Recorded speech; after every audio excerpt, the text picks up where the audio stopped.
శుభప్రద్ గారు, మరొక విషయం ప్రధానంగా కీలకంగా ఇబ్బంది జరుగుతుంది రాష్ట్రంలో అంటే రైతులకు సంబంధించి. ధాన్యం చేతికి వచ్చిన తర్వాత కూడా సరైన సమయంలో కొనుగోలు చేస్తలేరు. ఎందుకు చేస్తలేరు అంటే మరి బోనస్ని ఇవ్వాల్సి వస్తుందని తప్పించుకుంటున్నారు అనేది ఇంకొకటి.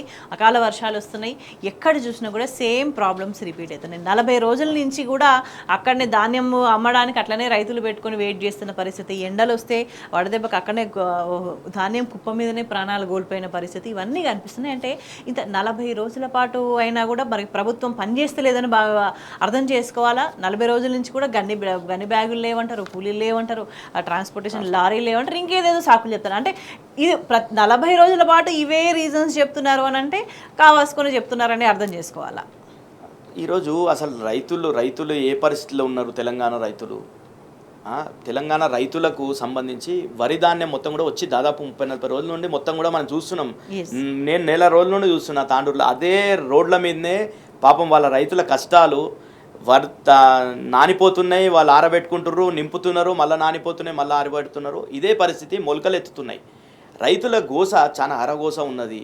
వాళ్ళు ధర్నా చేస్తే నిన్న ఒక ఎమ్మెల్యే, కాంగ్రెస్ ఎమ్మెల్యే, మీరు రైతులు కాదు రైతులు ధర్నా చేస్తారంటే తీసుకొని పోయి ఆయనకు కళ్ళం ఆడకి తీసుకుపోయి మొత్తం కూడా మార్కెట్ కాడ పోయి తీసుకుపోయి చూపించారు. ఇట్లాంటి పరిస్థితి దుస్థితిలో ఈరోజు తెలంగాణ ప్రజలు ఉన్నారు. ఈరోజు వాస్తవానికి ఏంది, గతంలో ఎట్లుంటుండే అంటే కేసీఆర్ గారు కరోనా కష్టకాలంలో కూడా ప్రతి ఊర్ల సెంటర్లు పెట్టి కొనుగోలు చేసి 100% ధాన్యాన్ని, అన్ని రకాల ధాన్యాన్ని కొనుగోలు చేసినటువంటి కేసీఆర్ గారు. ఈరోజు వీళ్ళు ఏదో బోనస్లు అని చెప్పేసి బోగస్ మాటలు చెప్పి ఇప్పటి వరకు కొనుగోలు చేయలేరండి. అసలు వాళ్ళు దాని మీద రివ్యూ పెట్టిండా ముఖ్యమంత్రి గారు? ఒక్కరోజైనా రివ్యూ పెట్టిండా? అసలు గతంలో ఏమంటుండే కేసీఆర్ గారు తడిసిన ధాన్యాన్ని కూడా కొనుగోలు చేయాలని స్పష్టమైనటువంటి ఆదేశాలు ఉంటుండే.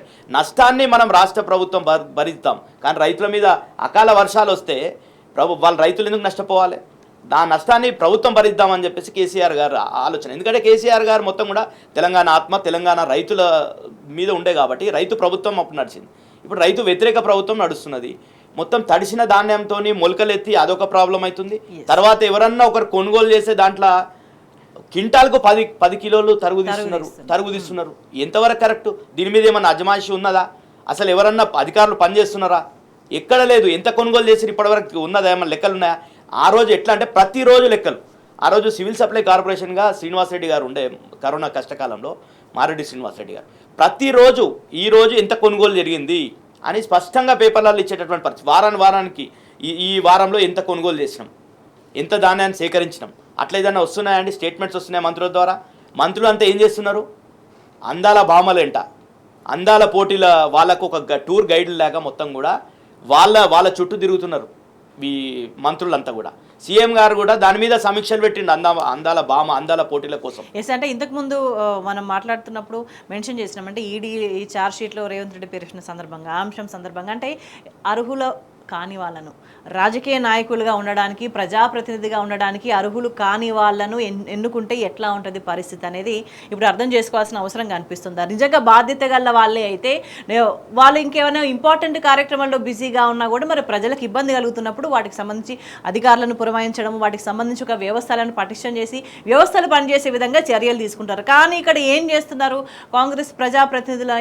ఏం చేస్తున్నారని అంటే మీరు చెప్తున్నారు. సో అందాల పోటీలకు సంబంధించి కాన్సన్ట్రేట్ చేస్తున్నారు, ప్రజలు చచ్చిపోయినా పర్వాలేదని వదిలేస్తున్నారు. వాస్తవం కదా. ఈరోజు ఏముంటుందంటే గతంలో ఈరోజు గ్రామీణ స్థాయిలో రైతులు ఎవరిని అడగాలి?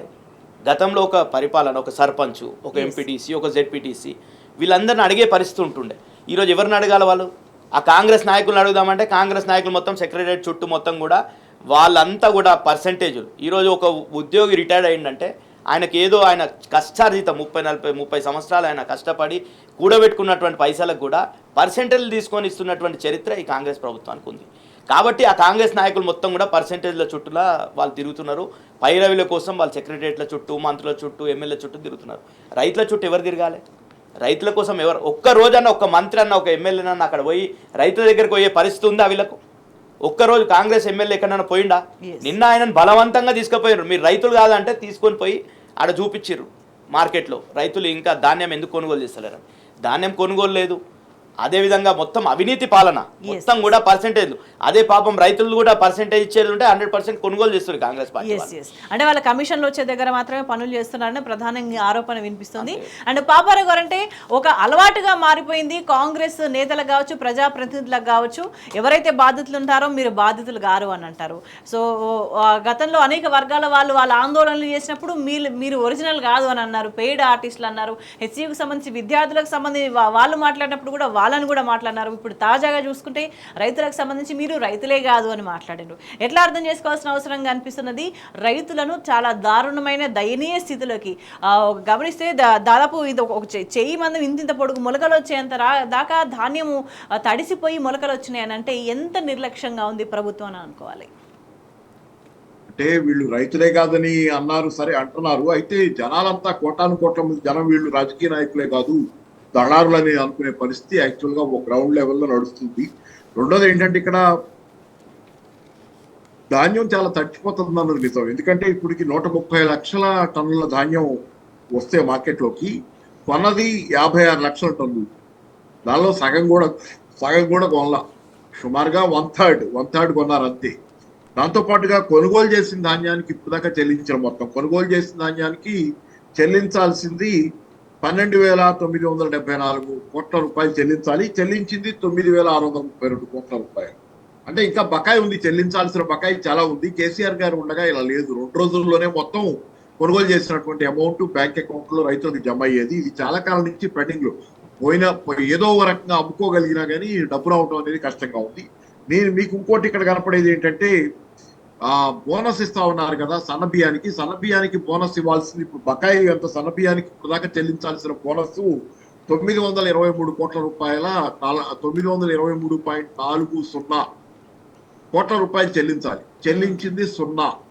అంటే 1 పైసా చెల్లించిన సన్నబియ్యం బోనస్. గ్రామీణ ప్రాంతాలు వట్టిపోయినాయి, నగర ప్రాంతాలు ఇదే బలైపోతున్నాయి. రియల్ ఎస్టేట్ దగ్గర నుంచి అన్ని పడిపోయి జనాల చేతిలో డబ్బులు లేక పడిపోతున్నారు. ద్రవ్యోల్బణాన్ని ఈయనకు అంతగా చెప్పుకుంటున్నటువంటి దుస్థితిలో ఈయన ఉన్నటువంటి పరిస్థితి ఈ రోజు. కాబట్టి జనాల చేతిలో డబ్బులు లేవు, మనీ ఫ్లో లేదు.